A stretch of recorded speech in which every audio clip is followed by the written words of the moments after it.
rescue. While federal investigators continue to look into Page's past, Oak Creek City leadership is reflecting on how they responded to the shooting. The city's mayor, the fire chief, the police chief, all sharing their thoughts in a community forum today.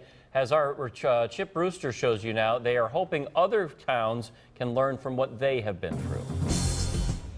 We have never trained for an individual the way this response happened. When Oak Creek Police Chief John Edwards looks back at that early August day, he calls it chaos. He is one of many analyzing what they could have done better. We had 2 people manning the phones, and now not only are our 911 banks full, but now we're getting international calls with different information. So there's quite a bit of a delay, so it causes a bit of confusion. Hundreds of people, dozens of units responded to calls for help at the Sikh Temple of Wisconsin. Thousands more trying to find out what was going on.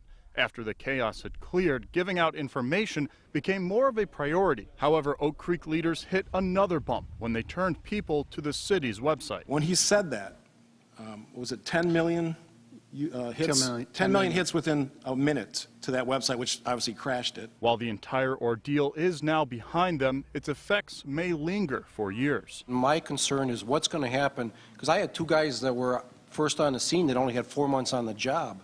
How are they going to deal with this long term? Edwards says discussions about what they could have done better may seem almost disrespectful, but they are necessary. That's how we train for these types of events, is we find, could we have done something a little bit better, or maybe what would help this for anyone else who would have to do this, that we can pass it along.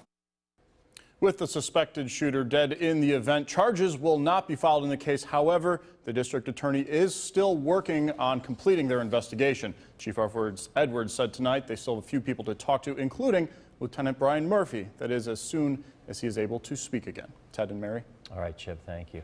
So interesting to me that they're looking on how to do things better when across the board you'd have to give all of them A+s to handle with such a tragic situation. Oh, absolutely. Couldn't have gone any better for them. We commend them, and here they are trying to take it to the next level. Yeah, what can we do? Okay.